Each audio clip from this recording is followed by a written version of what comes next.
Demain à midi, on va assister à une des cartes les plus sous-cotées de l'année. En tout cas, c'est comme ça que je l'ai appelé dans mes vidéos courtes. Pourquoi la carte la plus sous-cotée de l'année? Parce que le main event, les gars, Peter Yan contre Davison Figueiredo, c'est un combat dont on parle pas assez et pourtant c'est un combat dont on va se souvenir.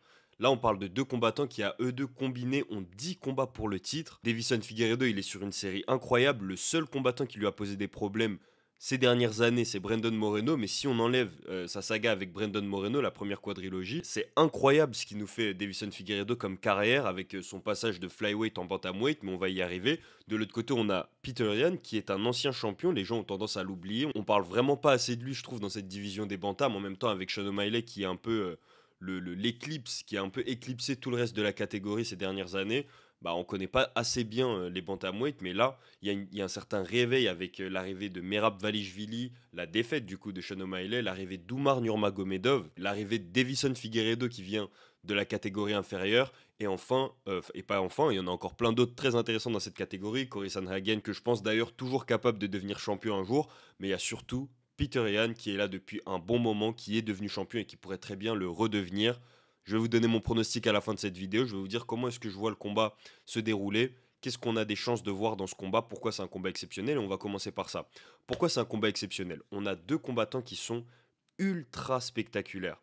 D'un côté, on a Peter Yan qui, on sait, est capable de lutter, il est extrêmement complet. Si vous voulez un combat référence pour voir le niveau de Peter Yan, vous avez le choix entre son premier combat face à Sean O'Malley, mais c'est plus une démonstration de striking du coup, là où son combat face à Aljamain Sterling, le tout premier, pas le deuxième, parce que même si c'était une défaite, par disqualification, en réalité, il avait tellement roulé sur Aljamain Sterling, on peut pas faire semblant et juste ignorer ça. Mais les gens ont tendance à l'oublier, en fait. Ils ont tendance à presque ignorer ce premier combat que Peter Yan a eu face à Aljamain Sterling. C'était une démonstration. C'était une des raisons d'ailleurs pour lesquelles on détestait Aljamain Sterling en tant que champion.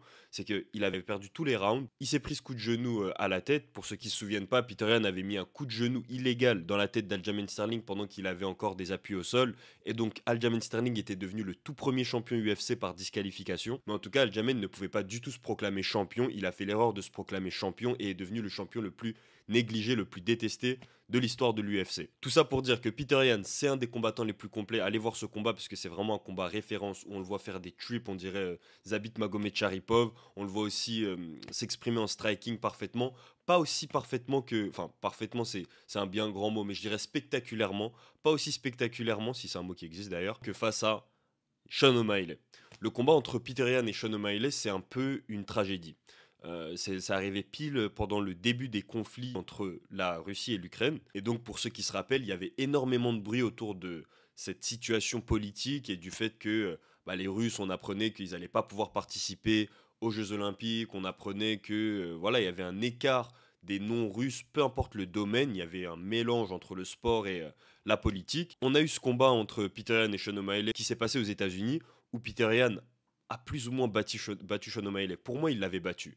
Dites-moi en commentaire si vous n'êtes pas d'accord, mais j'ai regardé le combat. Pour moi, Peter Yan, on pouvait faire l'argument que il a gagné ce combat. Ça restait une victoire de peu, mais ça reste une victoire. Les juges, bah, aux États-Unis, c'est des juges américains. Il n'y avait pas besoin d'aller chercher trop loin pour comprendre ce qui s'était passé. Maintenant, ça reste une théorie. C'était pas un si gros vol de la part de Sean O'Malley, mais ça restait un vol. Je pense que la majorité des fans s'accordaient sur ce point. Et c'est dommage parce que depuis ce jour-là, il y a eu c'est un peu les montagnes russes pour Peter Yan. En vrai, les montagnes russes ont commencé à partir d'Aljamain Sterling, mais ce combat face à Sean O'Malley, c'était censé permettre à Peter Yan de remonter la pente justement. Il en avait fait assez pour remonter la pente et finalement il s'est fait voler. Le vrai coup de massue qui a mis un terme un peu à la hype autour de Peter Yan, c'est quand il a affronté du coup Merab Valishvili et qui s'est pris les 39 tentatives de takedown face à Merab Valishvili. C'est vraiment là que Merab s'est illustré en tant que la personne qui ne se fatigue jamais, qui peut continuer de lutter pendant tout le combat sans jamais se fatiguer. Tous les adversaires de Merab Valishvili ont été victimes un peu du même sort, mais lui, ça a été la plus grosse victime de cette tactique de Merab Valishvili.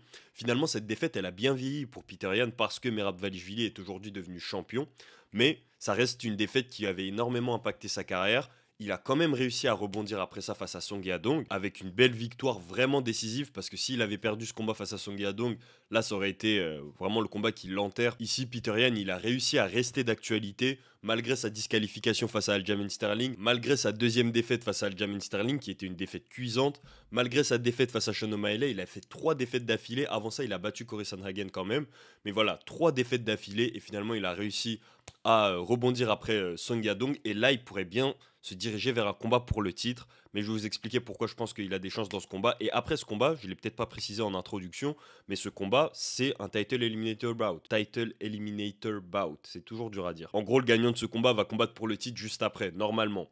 Le vrai combattant qui était bien placé pour affronter Merab-Dvalishvili, normalement, c'était Oumar Nurmagomedov. Mais Merab-Dvalishvili essaye évidemment d'éviter ce combat face à Oumar Nurmagomedov.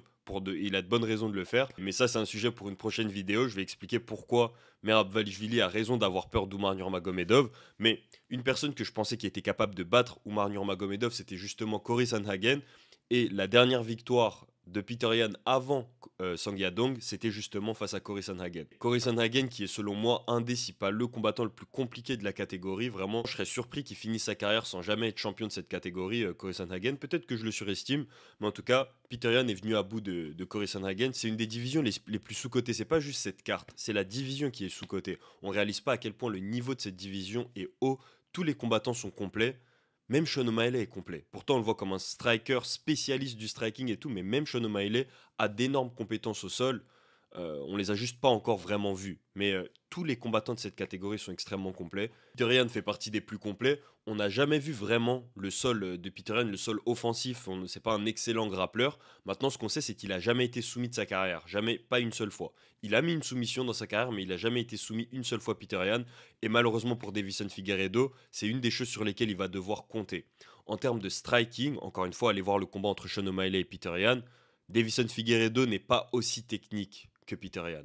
Il y a une certaine lacune auprès de Deiveson Figueiredo du fait qu'il a The Great Equalizer, la puissance qui fait que tu n'as pas besoin d'avoir autant de technique. Et ça, c'est un problème qu'on voit souvent en boxe et même en MMA, où les combattants qui ont le plus de puissance, finalement, ne développent pas forcément le plus de technique. C'est un problème que Francis Ngannou avait eu à un moment, puisque justement, c'est le puncher par excellence, où il expliquait que il a essayé de un peu se concentrer sur sa technique pendant une période de sa carrière et il s'est rendu compte que ça allait juste au détriment de sa puissance. Il mettait son meilleur atout de côté. Ici, Deiveson Figueiredo, c'est un peu la même chose. Il vient de la catégorie flyweight où on disait déjà qu'il avait une puissance qui ne correspondait pas à sa catégorie. Il était dans la plus petite catégorie, mais il avait un des plus gros punch du roster. Aujourd'hui, il monte en bantamweight. Ça fait déjà 3 combats là qu'il a en bantamweight. 3 victoires d'affilée contre des bantamweight qui sont classés et il arrive à imposer sa puissance comme il l'imposait en flyweight. Alors pas forcément avec des finishes, mais en tout cas dans la menace, par exemple face à Rob Font, on l'avait vraiment senti qu'il y avait cette menace, même s'il avait fini par gagner le combat à la décision, il y avait quand même cette menace du fait que Deiveson Figueiredo peut éteindre. Pareil quand il a affronté Cody Garbrandt à l'UFC 300, j'avais fait pas mal de vidéos aussi sur ça dans mes vidéos courtes parce que c'était un combat assez légendaire, le retour de Cody Garbrandt potentiellement à son prime, etc. Finalement, Deiveson Figueiredo avait tué le potentiel retour de Cody Garbrandt à son prime. Il l'avait étranglé, mais encore une fois dans ce combat, on sentait qu'il y avait une menace de la part de Deiveson Figueiredo. C'est quelque chose qu'on ressent à tous ses combats. Il envoie tellement de puissance, particulièrement dans son crochet du droit. Il envoie tellement de puissance que même si c'est pas forcément académique, c'est extrêmement menaçant. Figueiredo avait moins touché Cody Garbrandt que Cody Garbrandt avait touché Figueiredo dans ce combat, mais Figueiredo avait touché avec plus de force, alors que ce n'est même pas sa catégorie. Finalement, il avait quand même réussi à le contrôler au sol pendant plus de 3 minutes et finalement à l'étrangler, mais ça aurait pu encore plus mal finir pour Cody Garbrandt, qui en plus, on le sait, n'a pas le meilleur menton depuis ses défaites contre TJ Dillashaw. Donc, si c'était pas par soumission, il aurait fini par perdre par KO ce combat. Pourtant, il envoyait plus de volume que Deiveson Figueiredo. Et je pense que c'est ce qu'on va voir dans ce combat, mais que Peter Yan ne va pas tomber KO et que Peter Yan risque de l'emporter de cette manière-là. Donc si c'est un combat qui se passe en striking et on sait que Deiveson Figueiredo fait souvent cette erreur-là, son avantage à Deiveson Figueiredo, c'est le grappling. C'est un excellent grappleur et je crois qu'il compte plus de 9 soumissions, j'avais dit que j'allais vérifier en direct. Donc il compte 9 victoires par soumission, mais pourtant on se retrouve à le voir souvent dans des combats où il finit par faire des guerres debout en striking. On ne sait pas si c'est l'orgueil, on ne sait pas si juste il surestime aussi ses capacités en striking. Non pas que ce soit un mauvais striker, il est technique aussi Figueiredo, mais il n'est pas au niveau de Peter Yan. Il n'était pas au niveau de Brandon Moreno non plus. Brandon Moreno qui a une des meilleures boxes, qui s'entraîne avec d'autres boxeurs mexicains. Donc si je devais donner le scénario le plus probable, en tout cas selon moi, c'est que ce sera un duel de strikers, alors que Deiveson Figueiredo pourrait avoir l'avantage en lutte, mais je ne le vois pas aller en lutte, que ce soit par orgueil ou juste par physionomie du combat. Il se laisse souvent emporter par la physionomie du combat, Deiveson Figueiredo, parce qu'il peut, souvent ça lui sourit. Les gars, comme je vous ai dit en début de vidéo, Deiveson Figueiredo, avant d'affronter Brandon Moreno, il n'avait pas perdu en 21 combats professionnels. Et en plus, la manière dont il a perdu face à Brandon Moreno, d'abord c'était un match nul, ensuite il s'était fait étrangler, ça c'était choquant. C'était vraiment choquant parce qu'il s'était fait battre dans son propre jeu.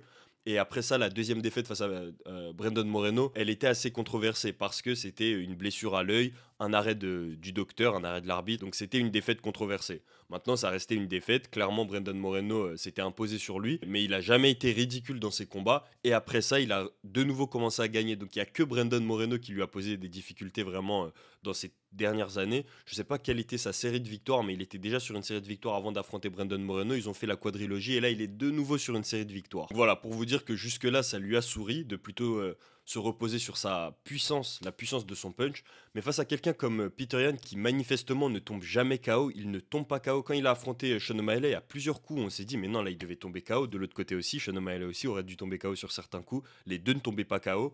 Peter Yan n'est jamais tombé KO, ni même TKO, et je pense pas que Davison Figueiredo sera le premier à le mettre KO. Je pense que justement, Davison Figueiredo a plus de chances de perdre par KO que de gagner par KO dans cette confrontation, parce que s'il va dans un échange de striking face à Peter Yan, il va se faire démonter petit à petit. C'est possible qu'au bout d'un moment, Peter Yan réussisse à gagner par KO technique. Je le vois pas non plus gagner sur un coup. Peter Yan, c'est pas quelqu'un qui met les gens KO, c'est plutôt quelqu'un qui met les gens TKO, mais ça reste quand même une possibilité dans ce combat. Je pense que Davison Figueiredo a des chances de même se faire mettre KO. Donc ça, c'est si il rentre dans le scénario où il accepte le duel de striking. Selon moi, ce qu'il devrait faire Davison Figueiredo, c'est justement tout miser sur le grappling. C'est pas comme si Peter Yan était facile à emmener au sol non plus, mais on l'a vu se faire emmener au sol pas mal de fois face à Merab Dvalishvili. Est-ce que Davison Figueiredo a la capacité de lutter comme Merab Dvalishvili? Certainement pas. Par contre, est-ce qu'il a la capacité de finir le combat au sol? J'allais dire même mieux que Merab Dvalishvili? Certainement.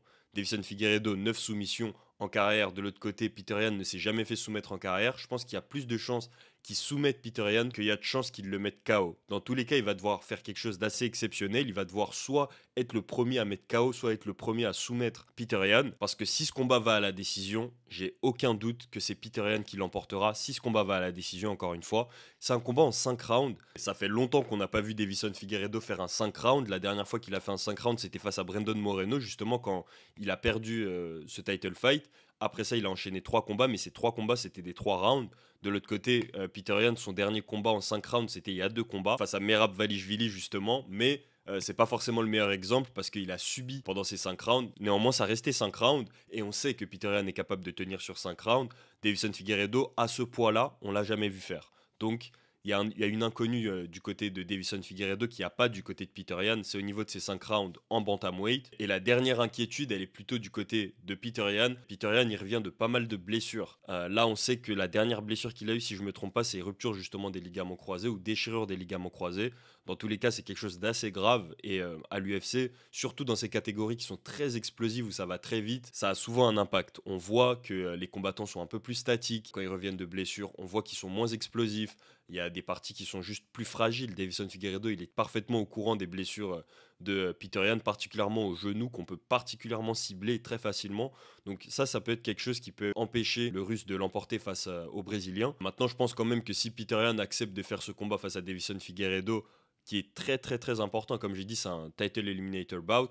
Surtout qu'il a déjà eu sa chance dans le passé, il sait que c'est peut-être une de ses dernières chances. Je présume que Peter Yan est vraiment en forme et qu'il se sent vraiment prêt d'affronter quelqu'un d'aussi dangereux que Davison Figueiredo. J'espère pour lui. En présumant que Peter Yan est en forme et qu'il est vraiment capable de combattre au maximum de ses capacités, je parie Peter Yan. Mon pronostic va en faveur de Peter Yan. Je vois soit une victoire à la décision, soit une victoire par KO. Si je devais vraiment miser, vous dire un truc précis, je dirais une victoire à la décision de Peter Yan. De l'autre côté, le deuxième scénario que j'ai donné n'est pas impossible. Donc de voir Davison Figueiredo lutter avec Peter Yan, se retrouver au sol et réussir à le soumettre, c'est quelque chose que je vois plus si on parle d'une victoire de Davison Figueiredo. Maintenant, je ne miserai pas sur ce scénario-là. Personnellement, je pense que ce sera une victoire de Peter Yan. Le gagnant devra affronter Merab Dvalishvili ensuite. Merab Dvalishvili, honnêtement, il a réussi à fuir le pire parce qu'il a fui Umar Nurmagomedov qui manifestement est invincible. Là où en contrepartie, je vois très bien Merab Dvalishvili l'emporter sur les deux. Je vois Merab Dvalishvili évidemment l'emporter face à Peter Yan, il l'a déjà fait dans le passé et je le vois bien faire la même chose. Il n'y a pas trop de réponses, je vois pas ce que Peter Yan pourra faire d'autre si ce n'est défendre les takedowns, mais du coup défendre les takedowns c'est déjà jouer le jeu de son adversaire, donc finalement tu perds. Et de l'autre côté, Davison Figueiredo, pareil. Je le vois peut-être accepter le jeu au sol, essayer peut-être de soumettre Merab-Dvalishvili. Il y a déjà plus de possibilités du côté du Brésilien qu'il n'y a de possibilités du côté du Russe face à Merab-Dvalishvili. Dans les deux cas, je vois quand même Merab-Dvalishvili l'emporter, que ce soit face à Davison Figueiredo ou face à Peter Yan. Ce qu'on veut voir, c'est Merab contre Oumar Nurmagomedov. En attendant, on a ce combat qui est extrêmement important parce qu'après, on ne sait jamais. Comme j'ai dit, Davison Figueiredo, s'il gagne ce combat, on va avoir accès à un combat qu'on n'a jamais eu jusqu'à maintenant dans cette catégorie, qui est très important. Ce serait Figueiredo face au champion Merab-Dvalishvili. Il n'est pas impossible non plus qu'on ait le gagnant de ce combat face à Sean O'Malley pour la revanche du côté de Peter Yan et Davison Figueiredo. On sait aussi que c'était un combat qui demandait depuis longtemps d'affronter Sean O'Malley. Évidemment, Sean O'Malley était champion au moment où Davison Figueiredo demandait ce combat, donc peut-être qu'il voulait juste la couronne et pas forcément le roi. Mais je pense que Davison Figueiredo, c'est quelqu'un qui va quand même vouloir prouver face à Sean O'Malley, entre autres, qu'il devienne champion avant ou après. En tout cas, ça, c'est les enjeux de ce combat. C'est un combat extrêmement important. Tout le monde le sous-estime un peu. On n'entend pas assez parler de ce combat. Pourtant, c'est une des divisions les plus corsées de l'UFC. Le gagnant devrait affronter soit le champion, soit Sean O'Malley. Mon pronostic, si je devais me prononcer définitivement, ce serait une victoire à la décision de Peter Yan grâce à son striking. Dites-moi ce que vous en pensez en commentaire, mettez-moi vos pronostics. Comme d'habitude, pensez à liker la vidéo si ce n'est pas déjà fait. Abonnez-vous à la chaîne Karate Bushido Actu pour plus d'actu sur le MMA. Nous, on se retrouve dans la prochaine vidéo.